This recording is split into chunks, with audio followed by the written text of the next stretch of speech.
Elohim, Yahweh, Bashem Yoshai, Bashem Rokak Shalom to the apostle elders of Great Millstone. Shalom to all the Akim doing and pushing this word in all honesty, truth, and sincerity worldwide. Shalom, a sincere shalom to the elect. Now going into this video here, okay, you can't have a slothful spirit. You know what a sloth is, slow, sluggish, okay? When it comes to this word of Yahweh Bashem Yoshai, when he gives you, you know, you got work, okay? You made a vow. That's another thing too. You know, you got work. You got work for your salvation. And the way I put it is, you know, a sluggish spirit in the world will get you killed. How much more in this truth? Okay, and it's true. You got to work to survive. If you don't work, it's failure. You got a car you got to keep uptake with. You got a house, rent, food. You know what I mean? Starting with your body. Your body needs uptake. Right? You got to watch what you're putting into it. You got cosmetics, clean it down and whatnot. Then you got your house. You got to do the very same thing with your house. Watch where you're bringing in it. Keep it clean. Clean it down, you know. Uptake, right? So there's uptake in this work, in this walk. Okay? Being a prophet of Yahweh Bashem Yahushai. You got to set aside time for you to read. You know, you got to set aside time for you to go visit brothers as well. Okay? You got to set aside time to go on the lives, you know what I mean, with your brothers and whatnot. Okay? So it is uptake, man. Scriptures tell you, unless a man hold himself diligent in the fear of Yahweh Hashem Yahushua, his house shall be soon overthrown. Okay? Sirach chapter 27 and verse 3. Unless a man hold himself diligent in the fear of the Lord, his house shall soon be overthrown. Okay? And you don't want the Lord to withdraw his spirit from you. Okay? You got a sluggish spirit, you got to pray to Yahweh Hashem Yahushua to get those slug demons off you, man. Those sluggish demons off you, okay? Because really you're supposed to be speaking. Really you're supposed to be teaching the people. Like the apostle elder said, 3 videos a week at minimum, okay? And then you got your camp. But you can make more throughout the week, you know? Don't let the day and the stress of this world catch up on you and bulking up on you, and you, I gotta make a lesson, but I can't, you know? You gotta push that off. Push off the world. Because the world's not all that important. Yeah, you gotta upkeep in this world, meaning like you gotta have a job, house, food, whatever. But for the most part, you know, those things are easy right there. Doing the work of Yahweh Hashem Yahushua, that's something that you gotta be 100% attentive on, okay? Like, you miss a day of showering, nothing's going to happen to you. You miss one day of brushing your teeth, nothing's going to happen to you. You miss one day of drinking water, nothing's really going to happen to you, man. Okay? Food, nothing's really going to happen to you. Oh, one day without your house, nothing's really going to happen to you. Okay? Yeah, you could freeze overnight and whatnot, but you get what I'm trying to say. It's better to keep the fear of Yahweh Hashem Yahushua upon you instead of saying, one day I'll do it tomorrow. One day, the next day, the next day, the next day, the next day. No, you're not keeping your vow. You're in a danger zone. Okay? So, let's go to Proverbs chapter 6 and 6. Go to the ant, thou sluggard, consider her ways, and be wise, which have no guide, overseer, nor or ruler.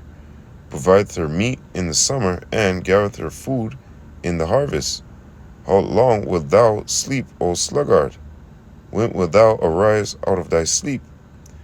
Yet a little sleep, a little slumber, a little folding of hands to sleep, so shall thou poverty come as one that travaileth, and thy want as a armed man. You're going to want it back, but hold up. See how it says about the ant? You see in the summertime, the ants go about gather their food. So in the wintertime, they're good, right? So in such way, when the harvest comes, when Yahweh Hashem Yahushua returneth, you've been doing your work. You've been gathering, okay? Instead of being a sluggard, little folding hands, little folding asleep. That's going back into the world, okay? And consider the ant that have no overseer over them. Yeah, Yahushua is not in your sight, right? In spirit, you know he's there, but he's not in your sight physically, right? So guess what? A lot of these guys, because they don't see the man right there, right? They're getting that spirit, like, you know, a little sluggish, right? But if you was there, you'd be whippersnapping. Just like a boss on a job. If your boss is right there, you're going to continue to work, you know, go at that pace. But then as soon as that man jumps in the car and goes to McDonald's or wherever he's going, all of a sudden everybody's slacking off. Everybody's doing not what they're supposed to do. This is why Paul said, even in the absence, okay, we're doing what we're supposed to do. All right? So shall that prophecy come, man. You keep putting this off, you're going to be part of that world. And all your riches will be forgotten, man, because you're going to walk right back into the world. Jeremiah chapter 23 and verse 32. Behold, I am against them that prophesy false dreams, saith Yahweh, and do tell them, and cause my people to err by their lies, and by their lightness. Yet I sent them not, nor commanded them. Therefore they shall not profit this people at all, saith Yahweh. Okay? You got a lot of false prophets out there, man.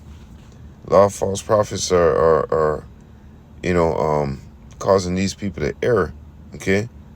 They're not by their lightness too. They're not stressing the things that are about to come to pass. Jacob's trouble. How to keep the Pesach. What to do on the Passover. You know? What to do on these high holy days. All these things these people are not stressing. It's lightness. You know? They're acting like, that's alright. That's okay. You know? And by all those things that they're doing, they're causing their people to err and to go off. And the Lord is not well pleased with that, man. Okay? So that's also being a sluggard. All right? Let's get Revelation 2 and 5. What the Lord said, remember, therefore, from whence thou art fallen, and repent, and do the first works, or else I will come unto thee quickly, and remove thy candlestick from out his place, except thou repent. Okay? So you got to keep doing this work. Got to keep laboring. Okay? Because the Lord could take this away from you. This was given unto you. Okay? This isn't something that we woke up and we said, yep, that's it, Ma. Like the cannabis song. He said that in his mom's womb, he chose a career that's New York. That's where hip hop was gonna be there. I was like, what the fuck, nigga? Didn't you read Jeremiah? The Lord ordained thee before you were even born, man. What are you talking about? Okay. So remember, this was given unto us. Okay. Matthew chapter 5 and verse 33. Again, ye have heard that it have been said by them of old time, thou shalt not forswear thyself, but shall perform unto the Lord thine oaths. And this is a part of our oath. Okay? Remember, you made that vow with Yahweh Shemel Shai once you came into this truth. So you can't slack off. It's like being a thief. Here it is, the Most High revealed these things unto you and ran off. Hey, nigga, come back and work. Give me back my tools then. If you knew you were going to give me back my tools. And those tools are the gifts. Knowledge, wisdom, understanding, all those things there. Okay? And give it back. Go back like the dog that returneth unto his vomit. Give him back the gifts, man. And the Lord does that. He removes that candlestick and removes all of that you once knew. And you screaming, what's the name? Yahweh. Yahuwah. It was Yahuwah. Yahuwah Bosham. What they used to say? Kradash. Oh man, what? It's gonna, yeah, it happens. So, you know, you made that vow, you better keep to the upkeep. Right? Just like a house, just like your body, just like this work. We have to upkeep. Okay? Keep up. Keep at your pace, keep up. Sirach, or Ecclesiastes chapter 5 and verse 4. When thou vowest a vow unto Yahweh, defer not to pay it, for he have no pleasure in fools. Pay that which thou hast vowed.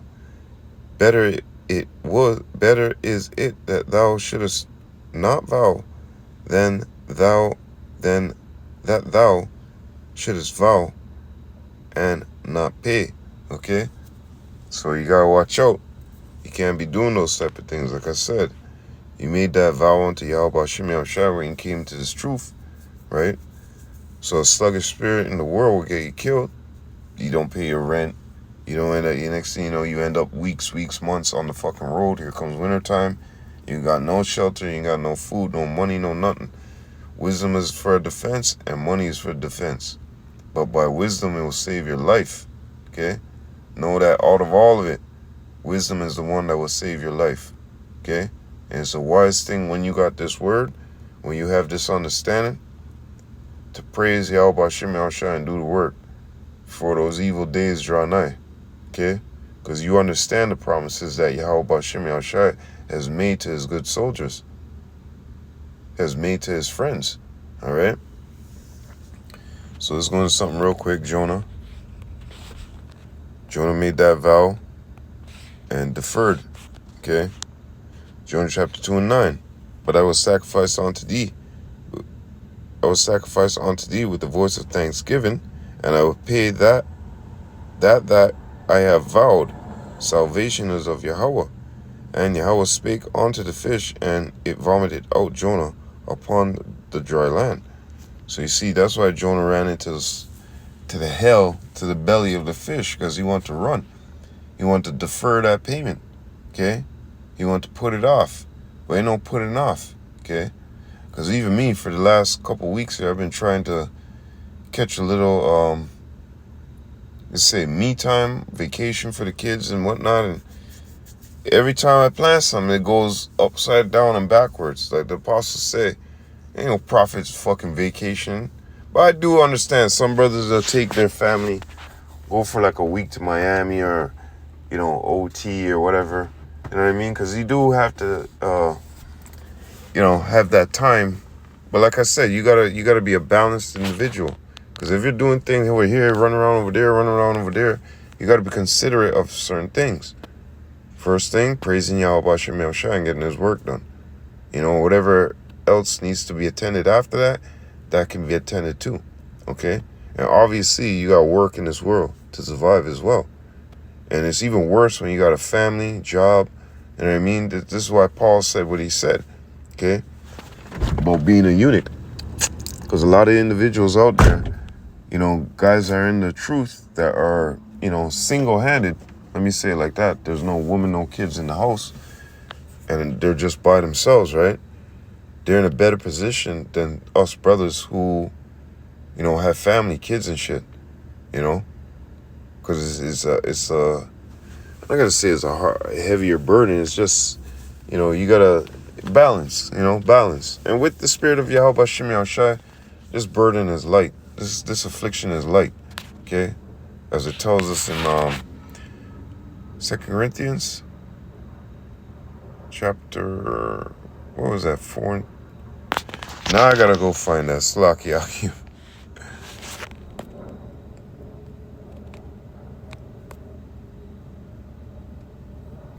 For which cause we faint not, but through our outward man perish, yet the inward man is renewed day by day. For our light affliction, but which is for a moment, worketh for us a far more exceeding and eternal. When the brother told me that, he goes, remember, read that word eternal, brother.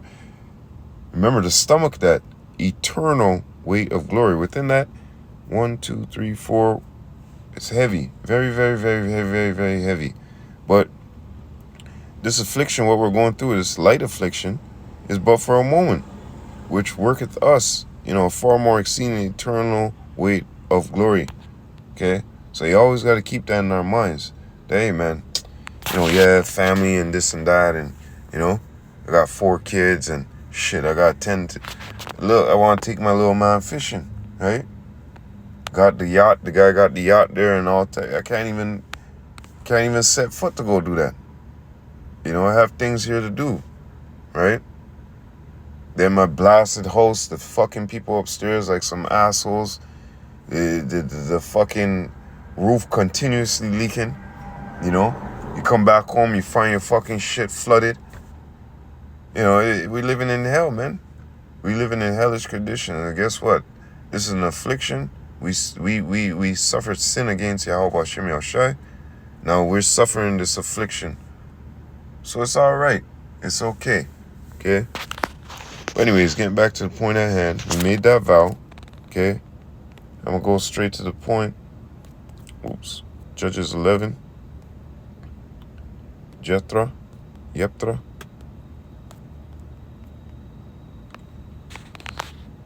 Jephthah. It should be Yepthah. You know what? Let me see something. Slakia. Slakia. Fuck is crawling on me? Fuck the fan rappers. Jephthah. Yeah. Pa. Thaka. Yapathaka. I can't even pronounce it real. He opens. But anyways, and he opened up his mouth and made a vow unto the Lord, and let's see what happens here. And Jephthah vowed a vow unto Yahweh and said, if thou shalt withal fail deliver the children of Ammon into my hands, then it shall be that whatsoever cometh forth of the doors of my house to meet me, and I will return in my peace from the children of Ammon, shall surely be the Lord's, and I will offer it up for a burnt offering. Okay? So after he came to speaking this and saying whatnot and blah, blah, blah,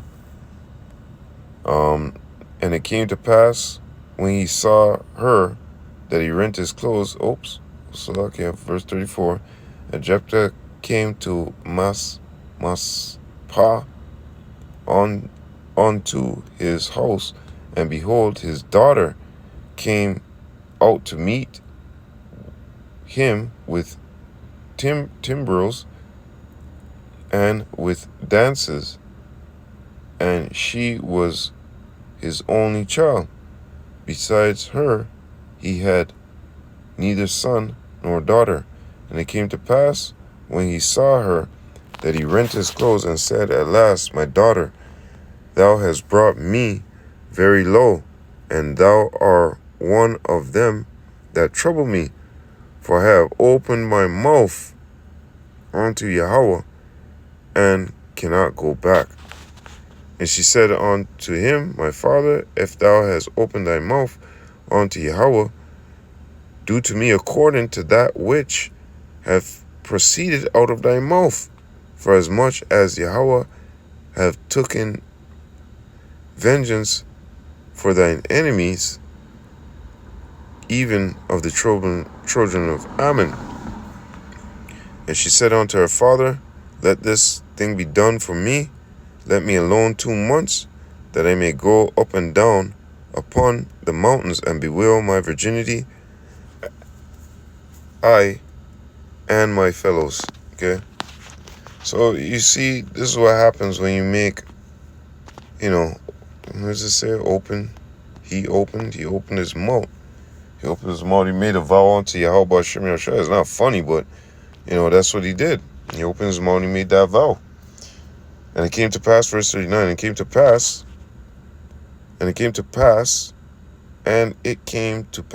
at the end of 2 months, that she returned unto her father, who did with her according to his vow which he had vowed, and she knew no man. And it was a custom in Israel, that the daughters of Israel went yearly to lament the daughter of Jephthah and the Gileadite 4 days in a year. Okay? How come y'all ain't keeping that, Nate? Slock, I had to throw that in there. Right? But how come they ain't keeping that? Anyways, so you see, this is something serious. We can't have a sluggish spirit when we're approaching, doing the work of Yahweh Shem Yahshua. We have to be serious. We have to be on point. We have to tell the truth. We can't do no falsehood business. Okay? Because this is of Yahweh Hashem Yahushai. Okay? You can't be sloppy and sluggish. Okay? So with that, hey man, the Lord give you work to do it. Just like a foreman on the site. A foreman on the site, he see you not working scunt, you're gone. Okay? You can't blood clot, you can't fuck around like that. You have to work. Whatever the Lord give you, you have to work. So whatever gift measurement that you have, work with it at your pace. Okay? Like the Apostle Elders gave us instructions, said 3 videos a week. You know? Minimum. You know, bare minimum. That's why I feel sorrowful in a sense, because this whole last 2 week, 3 week there, I've been trying to get, you know, to bring the youth them out and, you know what I mean? Pump up the air tire, make them ride around and go on a little camping thing. But, hey, what the Lord prescribed, the Lord prescribed. What the Lord want, the Lord want, you know? So with that, all praises, all honor, all glory be unto Yahweh. Bahashem Yahushai, Bahashem Rakar Kodash. Shalom to the Apostle Elders of Great Millstone that rule well. Shalom to Allah Akim doing and pushing this word in all honesty, truth, and sincerity worldwide. And a sincere shalom to the elect. I hope you're edified. Lord willing, to the next time. Wah, shalom.